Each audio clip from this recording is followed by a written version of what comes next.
Welcome to Lovely English Stories. This story is written for intermediate English learners. Ready? Let's get started. B2 C1 English Story Woman in the Water. The driftwood floats in and out along the shoreline with the sea glass, seaweed, and remnants of memories past.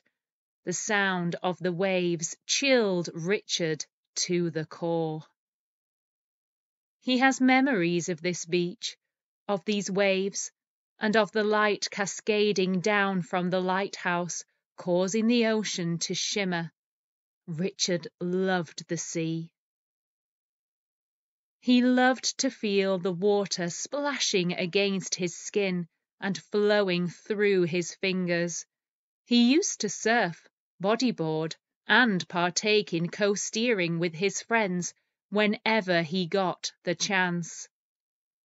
That was until one late summer evening 2 years ago, when everything changed, when he saw her in the water. He tried to come back to the same spot whenever he could. He would sit by the bay and watch the tide slowly drag itself in and out from the shoreline. He found it mesmerizing. For Richard, there was always something so magical about the currents swirling and twirling in the water. He often wanted to dive in with his longboard and paddle out to the sweet spot where the waves slowly turn and grow. He wanted to explore the depths of the ocean, but the flashbacks from that night stopped him. The screams haunted his dreams, so that all that was left were nightmares. Richard had frequented this bay since he was a small boy. He used to visit with his grandma. She would watch their belongings and make sandwiches while he splashed about in the water. As he got older, he would visit with his friends. Richard got reasonably good at surfing. He came top 3 in a few competitions, but he never really took it seriously. Surfing and the sea were his safe haven, his place to escape from the stresses of life. The sea always seemed to wash off any concerns, worries, or anxieties he was holding on to. Nowadays, Richard was still trying to find peace with the ocean. He sat at the water's edge, looking out to the horizon. He closed his eyes and took in several deep, long breaths. Each time he sighed out a breath, he tried to calm himself down. He was anxious, nervous, and on edge. He knew he had come back for a reason, but he couldn't concentrate on what that reason was. He stood up and walked over to some rocks. He sat himself uncomfortably down. Where was she? He kept thinking to himself. Had he imagined it all? He thought back to that late evening 2 years ago when he saw a beautiful woman in the water. She was screaming, crying, and shouting out for help. He signaled to the Coast Guard and swam out to where he could hear the cries.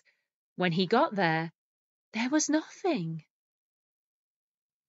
The waves were getting bigger, and he found it hard to stay afloat on his board. Then, out of the corner of his eye, he saw a flash of beautiful blonde hair. Then she was gone. He kept swimming around in the hope of finding her. He could hear her, but not see her. Finally, the Coast Guard arrived and forced him onto the boat. They shone bright lights over the water, but nothing was there. Had he imagined the whole thing? 2 days later, the same thing happened again. This time, Richard didn't call for the Coast Guard. Instead, He laid quietly on his board and waited until she reappeared. He could sense something under his board. He could feel the currents in the water changing around him. Then, all of a sudden, he was pulled under. He could feel arms around him. Something was tugging him down. He fought against it and managed to get back to the surface, gagging for air. What was happening? As Richard tried to get up onto his board, he felt something help him as the water pushed him up and out into the air. He clambered back onto his surfboard and saw the blonde flash of hair again. She was about 10 meters away from him. She was looking at him inquisitively. Richard felt scared but intrigued by this creature. What was she doing here? And so close to the shore, too. She slowly moved towards him in the water until she was only a meter away. Richard was frozen with fear. He was scared that she would try to pull him under again. They stayed still and stared at each other for what felt like hours. They were both so intrigued by each other. After a while, she started to move closer, and she took her hand out of the water. Richard flinched. He was scared she was going to hurt him. Instead, she handed him something. She wouldn't speak, but she placed the gift on his surfboard and pointed at it. Richard picked it up. It was a ring wrapped in seaweed. Where had she got this? She kept pointing at the ring and back to the shore. She wanted him to return it back to his owner. But how would he find out who that was? He tried to give it back to her, but she shook her head and swam further away from him. Then, suddenly, he heard her scream. Something was fighting against her under the water. Richard didn't know what to do. Her screams were piercing. She clearly didn't want to go back under the water. He climbed off his board and tried to swim to her, but the waves were pushing him back to his board. She kept shouting and trying to get to him. Suddenly, a huge wave came. Richard climbed back onto his board, and he quickly started to paddle so he could ride it back safely to the shore. And with that, he heard one last scream, and she was gone. That night, the sea was incredibly stormy. He stayed on the beach until the sun set, and he could no longer see anything. He wanted to know where the blonde woman in the water had gone. Would she ever come back? He kept looking at the ring. He knew it was some sort of message. He decided to look online to see if he could find any similar rings. It was incredibly unusual. It was engraved and had small emeralds all the way around it. Finally, he decided to post it online, stating that he had found it on the beach, and if someone could prove it was theirs, they could have it. A few days went by, and he heard nothing. Then, out of the blue, he got a message on his phone from someone claiming to be the rightful owner of the ring. He was intrigued and asked for evidence. Shortly after, a photograph popped up on his phone of a woman in a wedding dress wearing the ring. She was stood at the water's edge with her new husband, smiling brightly at the camera. He then received another photo of the woman's hand on top of her husband's hand, and on her wedding finger was the ring. Without a doubt, it was the same ring. He messaged the number and arranged to meet them at the beach 2 days later. The 2 days dragged. Richard just wanted to get this mystery solved. He couldn't stop thinking about the woman in the water. He'd even had nightmares about her screams. The day arrived when he was going to meet the alleged owner of the ring. How could he know for certain that this person would have a connection to the woman in the water? As Richard walked along the beach, he saw a woman with long blonde hair smiling back at him. As they got closer, she held out her arms to hug him. Richard was taken aback. He had never met this person. "I was waiting for this," said the woman. They walked to a cafe on the beach, sat down in 2 deck chairs, and the woman started to explain. "My name is Coral. You have my wedding ring. I gave it to my daughter, and now my daughter has given it to you. She looks like me, doesn't she? She always said when she wanted me to join her again that she would send me a message. And this is it."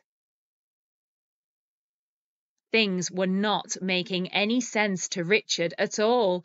He asked about her daughter. He told her what had happened to him.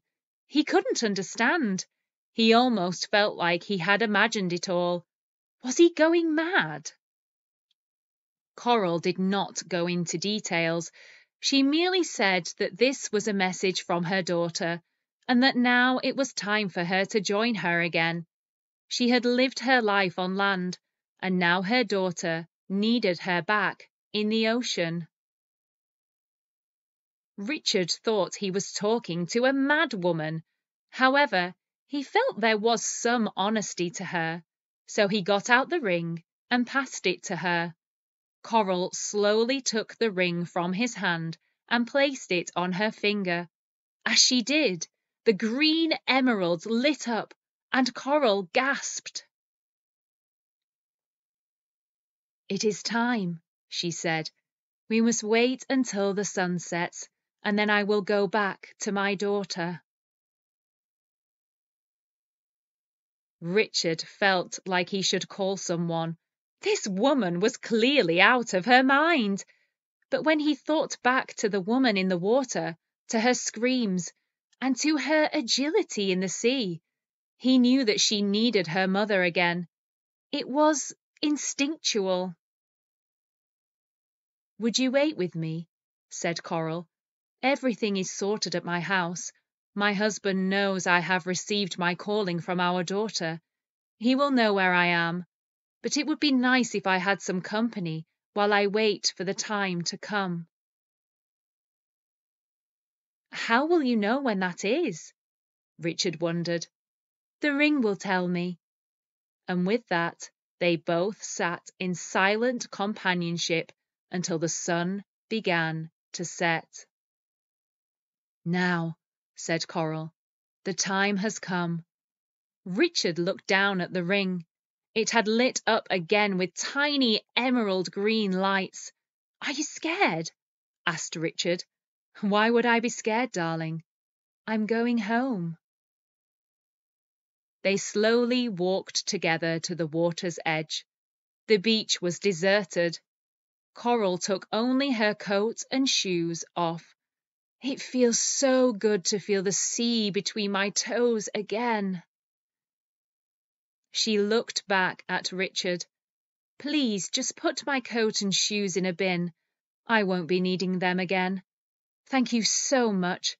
I should imagine it was rather odd seeing a woman in the waves." "Just a tad, yeah," said Richard. "Well, now there'll be 2. Do look out for us, won't you? Perhaps we'll pop up and say hello from time to time." You know, she meant to give you this ring. She knew you were the chosen one to pass the message to me. She waits every day for the right surfer to pass by, and you were him. So thank you." She might have sounded distressed, but she was only trying to get your attention, so don't worry. She needs me to go back now. She is only allowed on the surface for a certain amount of time, before they make her go back down. She is happy there. She chose to be there. Richard thought back to all the stories he'd heard over the years of people seeing mermaids or hearing voices in the water, but he thought they were all hearsay. Now he knew differently. As he watched Coral slowly walk and then disappear into the water, he knew he would never be able to tell another soul about that day. The secret of the ring and the woman in the water would stay with him forever. We hope you enjoyed this lovely English story. Thank you for stopping by. Don't forget to like, subscribe, and share.